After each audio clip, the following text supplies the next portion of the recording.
Paz do Senhor, meus irmãos. Então vamos estar continuando a nossa série onde estamos falando sobre cada um dos personagens bíblicos desde Adão. Quero falar aqui sobre personagens também pouco comentados, pouco falados, então você vai se surpreender aí ao longo dessa jornada se você continuar conosco. Já tem aqui no canal no YouTube sobre Adão, sobre Eva, sobre Caim, e hoje vamos estar lançando sobre Abel. 4 lições que nós podemos aprender com Abel. Então se inscreve aqui no canal, deixa seu gostei, deixa seu comentário, que vai nos ajudar muito a espalhar a palavra de Deus, né? Porque a internet é um meio que nós usamos para espalhar a palavra de Deus, o evangelho na terra. Pessoal, antes de iniciar falando sobre Abel, fiquei pensando sobre algo aqui.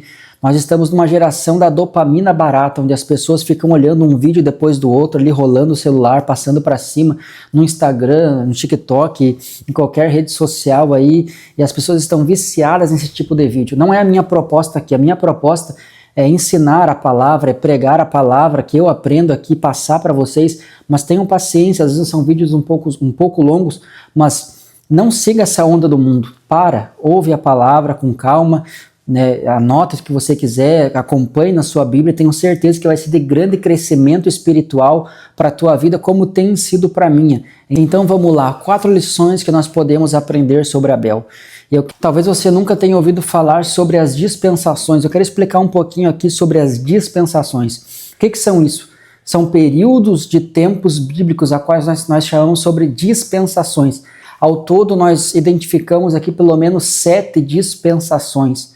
Começando pela dispensação da inocência, quando o homem e a mulher viviam em plena comunhão com Deus no Éden, lá quando estavam inocentes ainda, antes da queda, antes do pecado. Depois nós temos a dispensação da consciência, após o homem é expulso do jardim, e nesse período da consciência é que está escrita a história de Caim e Abel. Consciência por quê? Porque aí o homem passa a ser governado pela sua consciência, a consciência que julga o que é certo e o que é errado, e esse tempo perdura até o tempo do governo humano. Então, após a saída da arca, dá-se ali o tempo do governo humano, que vai de Noé ali em Nimrod, temos a história da Torre de Babel, e depois vem o período patriarcal, o período da promessa, a dispensação da promessa, quando Deus chama um homem chamado Abraão, faz a ele uma promessa que da descendência dele viria uma multidão de povos, a descendência dele também viria, né?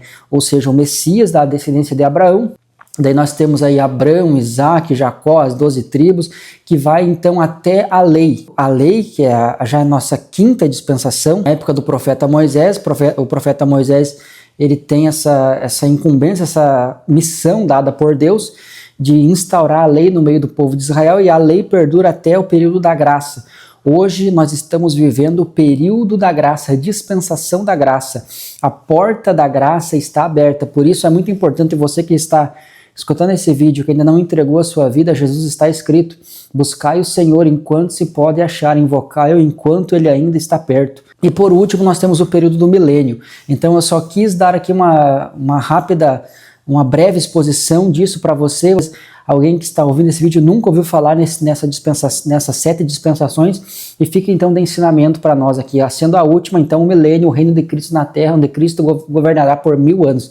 Nós teríamos muitas coisas para falar sobre isso, mas não dá tempo nesse vídeo, quem sabe aí num próximo vídeo. Então a primeira lição que nós podemos aprender com Abel é: a vida é um sopro. Um texto muito interessante aqui em Tiago, capítulo 4, versículo 14, que diz assim: vós não sabeis o que sucederá amanhã. Que é a vossa vida? Sois apenas como neblina, que aparece por instante e logo se dissipa. Versículo 15. Em vez disso, devias dizer: se o Senhor quiser, não só viveremos, como também faremos isto ou aquilo. Ou seja, aqui está falando sobre que o homem não tem nem controle do dia de amanhã. Então se o Senhor quiser, nós faremos isso ou aquilo. Porque a nossa vida é como um vapor, é como uma neblina, a nossa vida é um sopro. Eu estou aqui, talvez amanhã não sei, talvez você não saiba se estará aqui amanhã. Por isso é preciso nós aproveitarmos cada momento da nossa vida. Eu estava aqui pensando nessa palavra, irmãos, e veio ao meu coração sobre o perdão. Né? Quantos de nós ficamos com aquilo travado, preso dentro de nós, o nosso coração, porque não sabemos liberar o perdão, porque não queremos muitas vezes pelo nosso orgulho, pelo nosso ego inflado. E eu estava estudando sobre o significado da palavra perdão, e é interessante um ensinamento que dizia assim, que o perdão significa deixar ir embora. Porque muitas vezes nós nos agarramos àquele sentimento e prendemos esse sentimento dentro de nós, mas hoje ele libera o perdão. Deixa embora toda a amargura, todo o ressentimento, todo o ódio, tudo aquilo que não vem do Espírito de Deus para a nossa vida, libera da tua vida e deixa embora. Porque nós somos como neblina, como vapor, como sopro que vem e logo passa. Está escrito também no profeta Isaías, né, que os reis da terra e que o povo são como a erva, como a flor do campo. Hoje estão aqui, amanhã não estão mais. Mas a palavra do nosso Deus, ela subsiste eternamente. Governos passam, governos vêm, mas a palavra do nosso Deus, o reino de Cristo, permanece para sempre. Isso é importante eu frisar aqui, porque nós vivemos esse ano, um ano de eleição, no período eleitoral. É um momento que muitas famílias se dividem, muitas opiniões contrárias. Satanás acaba plantando ódio no coração da família, divisão, contenda, né? Tudo que não vem de Deus no meio da família, não deixa isso tirar a tua paz, não deixa isso tirar a tua alegria de viver, porque o próprio Jesus falou, o meu reino não é desse mundo. O problema é que nós estamos muitas vezes presos a governos humanos, a homens, né, que não vão ter a solução, mas Cristo, ele tem a solução. E está escrito que quem está em Cristo, nova criatura é. As coisas velhas se passaram e tudo se fez novo. Né? Aquele que é cristão, aquele que entregou a sua vida a Jesus, ele deve procurar andar como Jesus andou. Todos nós somos como um vapor, como um sopro. O nome de Abel lembra isso, sopro, vapor. Então que possamos valorizar a vida que Deus nos dá hoje e aproveitá-la da melhor maneira possível, de maneira que agrade ao Senhor. Lembrei de um texto que está aqui em Eclesiastes 11, versículo 9, que diz assim: Alegra-te, jovem, na tua juventude, e recreie-se o teu coração nos dias da tua mocidade. Anda pelos caminhos que satisfazem ao teu coração e agradam aos teus olhos. Sabe, porém, que de todas essas coisas Deus te pedirá contas. Afasta, pois, do teu coração o desgosto e remove da tua carne a dor, porque a juventude e a primavera da vida são vaidade. Aqui está falando sobre o jovem se alegrar, para o jovem ter vida, ter ânimo ao fazer as coisas, mas andar no temor do Senhor, sabendo que ele tem um juízo a qual terá que prestar contas de todos os seus atos, né? E aqui está escrito, ó, no último versículo aqui que eu li, que a juventude e a primavera da vida são vaidade, ou seja, passam logo, passam rápido. A segunda lição que nós podemos aprender com Abel é sacrifício pela fé. Hebreus capítulo 11, versículo 4 diz assim: Pela fé, Abel ofereceu a Deus o mais excelente sacrifício do que Caim, pelo qual obteve testemunho de ser justo, tendo a aprovação de Deus quanto às suas ofertas, e por meio dela, também mesmo depois de morto, ainda fala. E eu fiquei me perguntando, irmãos, através desse versículo aqui, sacrifício pela fé, desse ensinamento, então existe sacrifício que não é pela fé? Existe adoração que é sem fé? Existe louvor que é sem fé? Existe pregação que é sem fé? Existe jejum que nós damos ao Senhor sem fé? Existe boas obras, esmola, boas ações que nós fizemos sem fé? Pode existir, irmão Gabriel? Pode existir. Nós podemos fazer tudo o que a religião, o que o sistema, o que as denominações, tudo para impressionar os homens, e tudo isso pode ser feito sem fé. E quando que é feito sem fé? É quando nós fazemos a coisa certa, mas com a motivação errada. Talvez nós estamos fazendo o que é certo, o que é louvável, o que é viável, mas com a intenção incorreta. Nós devemos fazer o que é certo, mas com a motivação certa. Porque diante de Deus, meus irmãos, não é só o que você faz, mas o porquê você está fazendo. Não é só aquilo que eu estou executando no reino de Deus, mas por que eu estou fazendo isso. Por isso que muitos vão chegar naquele grande dia, o próprio Jesus falou, e vão dizer: Senhor, em teu nome eu profetizei, em teu nome eu orei, em teu nome eu expulsei o demônio, em teu nome eu fiz grandes prodígios, sinais e maravilhas. Tá bom, fez tudo isso, mas qual era a motivação? O que é que te movia a fazer tudo o que você fazia no reino? Então, tudo que nós fazemos dentro do reino de Deus, se não for pela fé diante de Deus, não vale nada. O pastor Hernandes Dias Lopes tem uma frase muito legal que diz assim: antes de Deus aceitar o nosso culto, Ele precisa aceitar a nossa vida. E será que nós estamos chegando na presença de Deus com uma fé verdadeira, uma fé genuína, uma fé que procura agradar a Ele, que pensa nele, que pensa O que é que eu estou fazendo? Será que eu estou agradando a Deus com a minha adoração, com o meu louvor? Ou é só uma performance? Ou minha pregação é uma performance? Ou a minha religiosidade é uma santarrice, é uma casca? Porque existe uma grande diferença entre santarrice e santidade.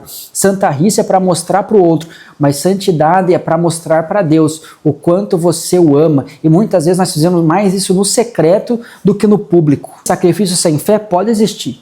Pode existir dízimo sem fé, oferta sem fé, pode existir tudo sem fé. Mas Deus não vai receber se não for um sacrifício pela fé. E aqui está escrito que pela fé Abel ofereceu a Deus mais excelente sacrifício do que Caim. Aqui chama o sacrifício de Abel de excelente, né, que ele procurou fazer motivado pela fé. E o que é fé? Fé é a certeza das coisas que se esperam, a convicção de fatos que não se veem. Pela fé os antigos obtiveram bom testemunho. Então tudo que você for fazer no reino de Deus, tente fazer pela fé. Terceira lição que nós podemos aprender com Abel. Abel teve a aprovação de Deus. Qual aprovação você tem buscado? De Deus ou dos homens? Hebreus 11:4 aqui diz para nós, tendo a aprovação de Deus quanto às suas ofertas. E isso é interessante porque nós vivemos em um mundo que parece que tem que ser aprovado por rede social. Tudo tem que ser validado por rede social. Esses dias agora eu fiquei meio off das redes sociais, até não postei mais no YouTube. Eu fiquei um pouco mais recluso mesmo para buscar Deus em oração e também trabalhando aqui em outras coisas, estudando mais e tendo na minha vida pessoal aqui um pouco mais de agito nessa parte. Mas bastante gente me mandando mensagem perguntando como é que eu estava, com saudade talvez do conteúdo dos vídeos aí que eu posto, né, postava regularmente, mas eu queria mais esse tempo no secreto com Deus. Mas é interessante como as pessoas validam, né, uma vida com Deus por rede social. Parece que se a gente não estiver postando diariamente aqui, parece que está em pecado, né? Ou se vai fazer uma obra social, fazer algo, qualquer coisa que faz, posta tudo na internet. Claro, cada um tem a sua opinião, cada um tem a sua vida, e se quiser expor na internet tudo bem, mas eu penso muito naquilo que o pastor Hernandes até fala muito, vida com Deus precede serviço para Deus. Então muitas vezes estamos trabalhando muito para Deus, mas a nossa vida com Ele, nosso devocional, a nossa intimidade com Deus está rasa, né? Ela está ali naquele limite, parece que nós não temos mais aquele fervor, aquela chama de orar no secreto, mas uma fé verdadeira, irmãos, uma fé genuína, não é a rede social, não é a internet que vai validar. Mas sim, se você busca a aprovação de Deus. Não se preocupe com o número de seguidores no Instagram. Eu não me preocupo com isso. Eu posto o que eu tiver que postar, eu falo o que eu tiver que falar, o que serve para minha edificação eu procuro compartilhar com os irmãos, mas eu não procuro a aprovação disso, porque a minha aprovação tem que estar exclusivamente em Deus. Será que Deus aprova o que eu estou fazendo? Será que Deus está se agradando de mim? Essa tem que ser a nossa preocupação. Então, quarta e última lição que nós podemos aprender com Abel, e pode ver que eu estou aqui com o meu esboço, ó. Errado não é fazer esboço, irmãos, errado é falar heresia, falar coisa errada. Então, nós aprendemos isso em homilética. O que é homilética? É a arte de preparar sermões, a pontuar sermões, a como fazer uma pregação textual, expositiva, temática, um sermão biográfico, ou seja, os mais variados tipos de sermões, organizá-los e pregar. Você pode então estar adquirindo o meu curso de homilética, eu posso fazer também uma videoaula para você, eu posso estar te acompanhando, posso disponibilizar minha apostila. Entre em contato comigo para você que tem interesse em fazer esse curso de homilética. Eu tenho certeza que vai ser para ter o crescimento ministerial. Para quem não sabe, eu sou bacharel em teologia, sou pós-graduado pela FABAPAR, então tenho anos de experiência, já fiz diversos cursos livres de teologia, inclusive cursos de homilética, e tenho certeza que nós temos aí muita coisa para te passar, que vai servir aí para ter o crescimento, para ter o desenvolvimento ministerial. Mas quarta e última lição que eu quero passar nesse vídeo que nós podemos aprender com Abel é que Abel alcançou o testemunho de ser justo. Olha só que coisa linda, testemunho de ser justo. Não há nenhum registro bíblico de coisas que Abel falou, que ele pronunciou, mas está escrito o que ele fez, que ele teve a aprovação de Deus, que foi um sacrifício pela fé. Olha só que coisa linda, como está o nosso testemunho, porque, irmãos, o testemunho prega mais muitas vezes do que palavras. Se você não tiver um bom testemunho e for pregar o evangelho no teu trabalho, na tua escola, na tua faculdade, na tua família, onde você estiver, as pessoas não vão dar credibilidade ao que você estiver falando. Então o testemunho também ele prega muito mais que palavras. Diz no texto que nós lemos que por meio do testemunho dele, até depois de morto, ainda fala, ou seja, fala o testemunho, não Abel, né, mas o testemunho dele. Olha só, o que as pessoas vão falar de nós quando nós partirmos? É claro que nós não devemos viver assim muito preocupados com isso, porque nós devemos fazer aqui, estar preocupados com o que Abel fez. Abel, ele se preocupou não o que iam falar dele, mas se preocupou em agradar a Deus, né, em ter a aprovação de Deus. Isso é coisa linda, irmãos, buscar a aprovação de Deus, não nos importar o que A, B ou C vai pensar, mas procurar saber o que Deus vai pensar. Né? A fé nos faz nos mover a isso, o que Deus vai pensar. Procurando agradar a Deus é que nós vamos ter um bom testemunho diante dos homens, porque se nós buscarmos agradar a Deus, com certeza nós vamos ter um bom testemunho diante das pessoas. Eu e a minha esposa, Emily, fizemos um curso do Elo Perfeito na nossa igreja, que é um curso de casais, e nós aprendemos muito nesse curso, e uma das coisas que me marcou foi sobre herança e legado. Né? Muitos deixam herança, poucos deixam legado.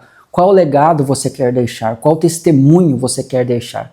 Né? Para a tua família, para os teus filhos, aonde você passa, qual testemunho que as pessoas têm de você, quando abrem a boca para falar de ti. Claro que a gente não controla o que as pessoas falam, muitas vezes tem pessoas maldosas que inventam coisa, que inventam mentira, que são invejosas, mas na maioria, assim, o que as pessoas falam de nós, o testemunho que nós temos deixado.